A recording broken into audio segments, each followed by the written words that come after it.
नीना गुप्ता भारतीय cinema, television और रंगमंच की एक विलक्षण प्रतिभा का जन्म 4 जुलाई 1959 को दिल्ली, भारत में एक मध्यम वर्गीय परिवार में हुआ, जहां उनके पिता एक सरकारी कर्मचारी थे और मां गृहिणी, जिन्होंने बचपन से ही उनमें आत्मविश्वास और स्वतंत्र सोच की नींव रखी। बचपन से ही नीना को पढ़ाई और कला दोनों में रुचि थी और उन्होंने अपनी प्रारंभिक शिक्षा दिल्ली के करोल बाग क्षेत्र में स्थित स्कूल से पूरी की। स्कूल के दिनों में वे खेलों, डांस और नाटकों में भी सक्रिय रहीं, जिससे उनके भीतर अभिनय का बीज बोया गया। स्नातक की पढ़ाई उन्होंने दिल्ली विश्वविद्यालय के प्रतिष्ठित संस्थान से पूरी की और उसके बाद उन्होंने national school of drama (NSD) में दाखिला लिया, जहां उन्होंने अभिनय की बारीकियां, मंचीय अनुशासन, संवाद अदायगी और चरित्र निर्माण की गहन शिक्षा ली। NSD के दिनों में उन्होंने भारतीय रंगमंच की अनेक विधाओं और महान नाट्य निर्देशकों के साथ काम किया, जिसने उनके अभिनय को एक गहराई और परिपक्वता दी। 1980 के दशक की शुरुआत में स्नातक के बाद वे फिल्म और टेलीविजन की दुनिया में कदम रखने के लिए मुंबई तब बॉम्बे आ गईं।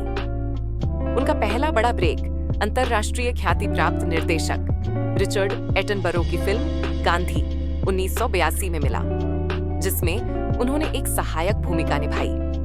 इसके तुरंत बाद उन्होंने जाने भी दो यारों 1983 में काम किया, जो उस समय व्यावसायिक रूप से बड़ी हिट न होकर भी बाद में एक कल्ट क्लासिक मानी गई और जिसमें उनके अभिनय ने दर्शकों का दिल जीता।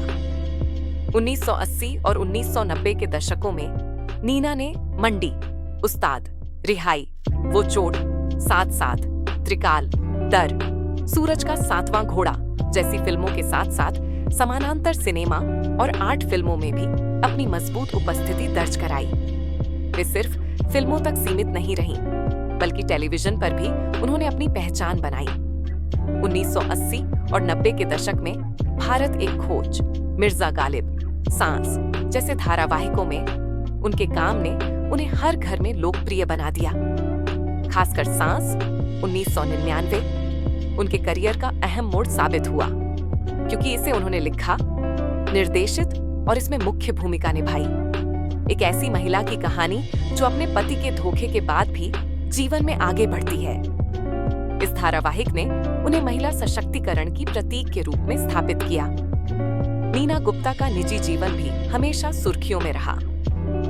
1980 के दशक में वेस्ट इंडीज के महान क्रिकेटर विवियन रिचर्ड्स के साथ उनके संबंध बने और 1989 में उन्होंने अपनी बेटी मसाबा गुप्ता को जन्म दिया। उस समय अविवाहित मां बनना भारतीय समाज में एक असाधारण और साहसिक निर्णय था, जिसके लिए उन्हें सामाजिक आलोचना और तानों का सामना करना पड़ा। लेकिन नीना ने अपने फैसले पर कभी पछतावा नहीं किया। उन्होंने अकेले ही मसाबा का पालन पोषण किया और उसे एक मजबूत, आत्मनिर्भर महिला के रूप में बड़ा किया। मसाबा बाद में भारत की शीर्ष फैशन डिजाइनरों में शामिल हुई और मसाबा जैसी वेब सीरीज के माध्यम से अपनी मां के साथ पर्दे पर भी नजर आई। नीना ने एक साक्षात्कार में कहा था कि उन्होंने कभी विवियन रिचर्ड्स से शादी करने की उम्मीद नहीं रखी, लेकिन उन्होंने हमेशा मसाबा के जीवन में पिता की कमी को पूरा करने की कोशिश की। 1990 और 2000 के शुरुआती दशक में उम्र बढ़ने के साथ उन्हें इंडस्ट्री में काम मिलने में मुश्किलें आने लगी, क्योंकि हिंदी सिनेमा में उस समय उम्रदराज महिलाओं के लिए सार्थक भूमिकाएं बहुत कम थीं। उन्होंने कई बार कहा कि वे केवल मां या बुआ के छोटे छोटे किरदारों तक सीमित कर दी जाती थीं, जिनमें कोई चुनौती नहीं होती थी। बावजूद इसके उन्होंने थिएटर, टेलीविजन और कभी-कभार फिल्मों में काम जारी रखा। 2008 में नीना ने चार्टर्ड अकाउंटेंट विवेक मेहरा से शादी कर ली, जिससे उनके व्यक्तिगत जीवन में स्थिरता आई। इसके बाद भी उनका करियर धीमा ही रहा, लेकिन 2017 में उन्होंने एक साहसिक कदम उठाया। सोशल मीडिया पर एक पोस्ट लिखकर उन्होंने सार्वजनिक रूप से कहा कि वे मुंबई में रहती हैं, एक अच्छी अभिनेत्री हैं और काम की तलाश में हैं। ये पोस्ट वायरल हो गई और इसके बाद उन्हें बधाई हो। 2018 में आयुष्मान खुराना की मां का किरदार मिला, जिसने उनके करियर में अभूतपूर्व वापसी कराई। ये फिल्म बॉक्स ऑफिस पर सुपरहिट रही और नीना के अभिनय की हर जगह प्रशंसा हुई। इस भूमिका के लिए उन्हें राष्ट्रीय फिल्म पुरस्कार, फिल्म फेयर अवार्ड और कई अन्य सम्मानों से नवाजा गया। बधाई हो के बाद नीना गुप्ता के करियर ने नया मोड़ लिया।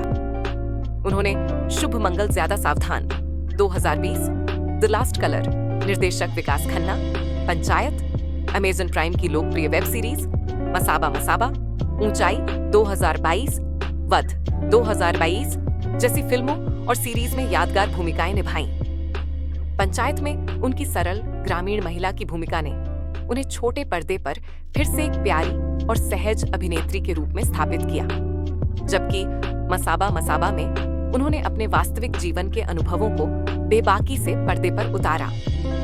2021 में उन्होंने अपनी आत्मकथा सच कहूं तो प्रकाशित की, जिसमें उन्होंने अपने जीवन के कई विवादास्पद और निजी पहलुओं को खुलकर लिखा, जैसे अविवाहित मां बनने का निर्णय, करियर में आई कठिनाइयों, इंडस्ट्री का भेदभाव और उनके व्यक्तिगत रिश्तों के अनुभव। इस किताब ने उन्हें और भी लोगों के करीब ला दिया, क्योंकि इसमें उन्होंने अपने संघर्षों और गलतियों को भी ईमानदारी से स्वीकारा। नीना गुप्ता ने अपने करियर में 100 से अधिक फिल्मों और दर्जनों टीवी शो में काम किया है। उन्हें कई बार राष्ट्रीय पुरस्कार, film fair, IIFA, screen awards और अन्य सम्मानों से नवाजा गया।